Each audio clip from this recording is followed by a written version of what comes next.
আল্লাহ রব্বুল আলামিন সব কিছু সহ্য করতে পারেন, সব অপরাধকে মাফ করতে পারেন।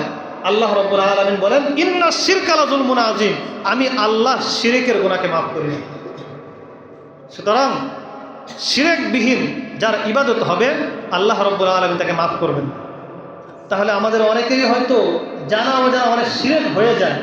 হয়তো আমরা এখানে যারা উপস্থিত আছি, স্বয়ং আমিও হতে পারি, আমার মুখ দ্বারা আমার জবান দ্বারা এমন কোনো কথা হয়তো বের হয়ে গিয়েছে যেই কথার মধ্যে স্পষ্ট শিরক লুকাইতেছে। তাহলে এখন আমি কি করব? ওই শিরক যেহেতু করে ফেলেছি, আল্লাহ রব্বুল আলামিনের কাছে আজকের রজনীতে ক্ষমা চাইবো, আই মালিক আর জীবনে কোনো গুনাহ করব না।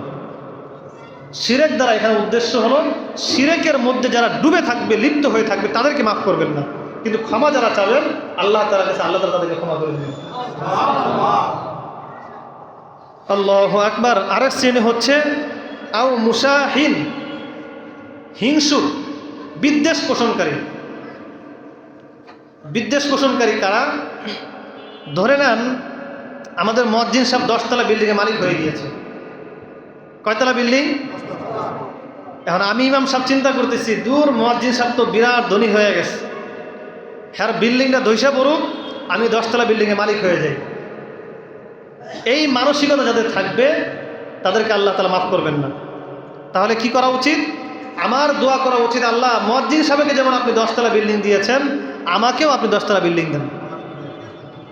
এটা কি হিংসা হলো? এটা কিন্তু হিংসা না, এটা জায়েজ আছে। আপনি তাকে দিয়েছেন, আরও দেন, সাথে সাথে আমাকেও দেন। তো এটা হচ্ছে অন্যের প্রতি হিংসা বিদ্বেষ। একজনের সন্তান বড় আলেম হয়েছে, বড় ইঞ্জিনিয়ার হয়েছে, বড় ডাক্তার হয়েছে, আমি কি করলাম? তার সন্তানের প্রতি বিদ্বেষ পোষণকারী।